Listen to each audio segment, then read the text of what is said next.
Hello, dearest friends in Belmont and, of course, the wider community. As we approach Shabbos, as I do every week, I want to share with you my thoughts. And I've been almost left in silence because of the scenes coming out of America now that's spreading all over the world. How can it be in 2020, amidst the global pandemic of COVID that we're in now, how can we see such inhumanity? How can we see such hatred openly? Where does it come from? How are we allowing it? Have we not learned from history? We are people we know. We know only too well. We've seen the very worst sides of humanity in a very personal way.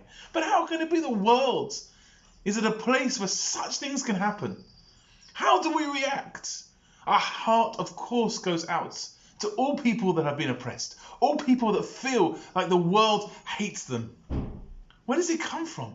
How can we allow it? And what should our reaction be? These are all the things that I'm thinking about right now. Where is my inspiration in knowing how to react? I want to look into our parsha, into Naso.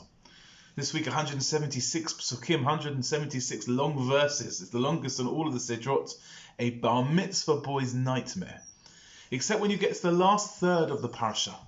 The last third section is the 12 sets of dedications brought by the tribes to the Mishkan, to the temple in the desert. And each tribe comes, the heads of the tribe, he comes, and he brings his sacrifices, his offerings, his dedications. And then the next one comes, and then the next one comes, 12 times. And what we notice is that every single time they come, the dedication offerings are exactly the same as what was brought yesterday and will be exactly the same as what will be brought tomorrow.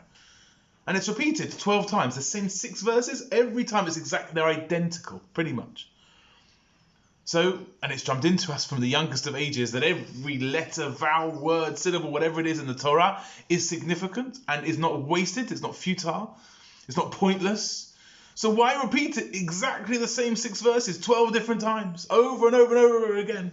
Many explanations are given to this. The Altar of Kelm says we have to look for what the differences are. When we're staring at the similarities and puzzled by the similarities, we can't focus on that. Where are the differences? And I said, well, listen, it's the same 6 verses, literally repeated time after time. What was bought yesterday will be bought today, will be bought tomorrow. So he says, what's different?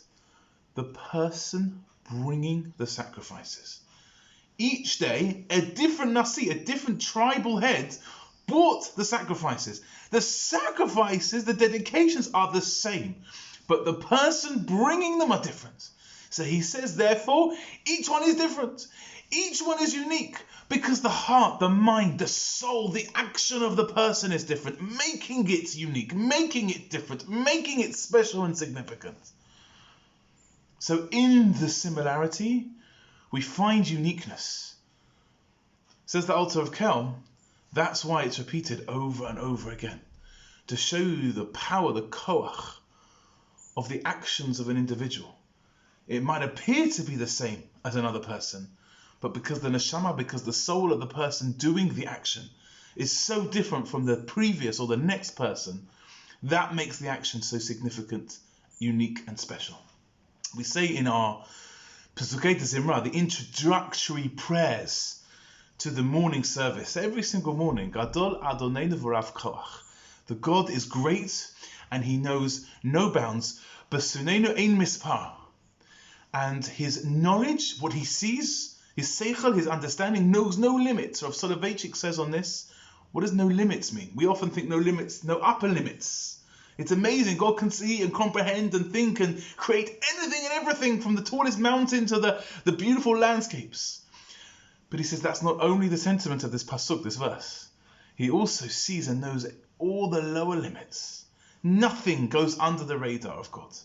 Every action is significant. Everything that we do has a purpose, has its meaning, and it's unique because we're doing it. No matter if it doesn't feel that way. This is highlighted in the Megillah of Ruth. We read on Shavuot just last week. The incredible story of Ruth and Boaz and Naomi and everything that happens to them. And if we look through the story, says the Midrash, there's a moment where Boaz when he meets Ruth, he sort of kneels down And he gives her some food. What does Boaz, this kind of merchant, this prince, this rabbi, this rabbinic figure, he sees a poor girl on the side of his field, and he ensures that she has something to eat. It's a nice action. It is an action that is done over and over and over again by people all over the world. And maybe he thought it was an insignificant action. But says the Midrash, a seemingly insignificant action done by a person we see from the Megillah is recorded for all eternity, for all to read, to all to see, to all to relive. He handed us some grain. So what? But you see how significant the most seemingly insignificant actions are. Did Boaz think in that moment what he was doing was so important, so monumental, that would change the trajectory of Jewish history? Probably not. He just knelt down and gave a poor lady some food. But his actions are unique. And therefore, if God can appreciate the value and uniqueness of the smallest actions of every individual, Kol Shekain, all the more so living down here in this world, we should do the same. We have to value every single life. But beyond the life, the soul of the person, it's the actions. We have to open our heart. We cannot live in a world of hatred, oppression. We cannot be judgmental. We cannot fuel all the wrong, evil, and inhumanity in the world. And how do we change? Just by allowing ourselves to open our eyes, to realize the value that we have and we bring to this world. That's number one. But number two is to realize and value the unique handprint that everyone gives in this world. If we can go through life with that respect, if we can go through life with our eyes wide open and truly appreciate the value of every single individual, then oppression, hatred, and inhumanity will cease to exist. I read just a couple of days ago from Rav Ephraim Goldberg in Boca Raton in Florida. He recalls a story with Rav Kahneman. Rav Kahneman, Rav Yosef Kahneman, was the Rosh HaYeshiva, the head of the Ponevezh Yeshiva in Bnei Brak. We're going back quite a number of years. And they approach Rav Kahneman, I think it was a journalist, approaches Rav Kahneman and says, Rav Kahneman, Rebbe, can you see what's happening in the world around us? It's incredible. Man just landed on the moon. Man landed on the moon. Who thought such a thing could happen? Neil Armstrong walked on the moon. He touches, feels the moon. So they ask Rav Kahneman, there's a line that we say in Kiddush Levana when we sanctify the moon every single month.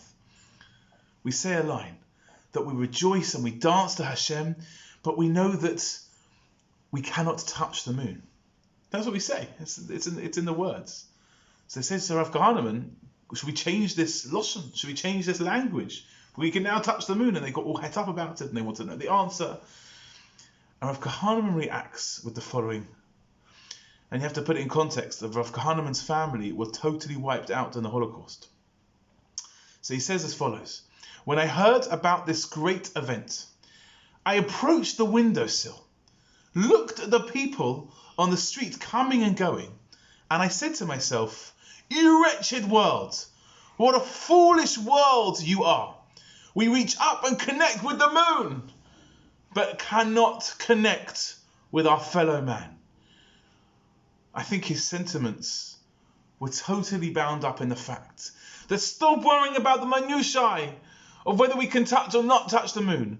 But did we and are we polite and loving and caring and giving and sensitive to the needs and wants of all the people around us? Focus and start with that. Then we can worry about such minutiae. My hope and my blessing is that we learn from history. We learn from our mistakes. We learn from the things and we open our eyes and we can see what's going on around us. And Be'ezrat Hashem, God willing, we can ensure our imprint on the world is good, holy, precious and peaceful by interacting and loving all of those people around us. Be'ezrat Hashem, we should all have and live peacefully, healthily, and I wish you all a happy and beautiful Good Shabbos.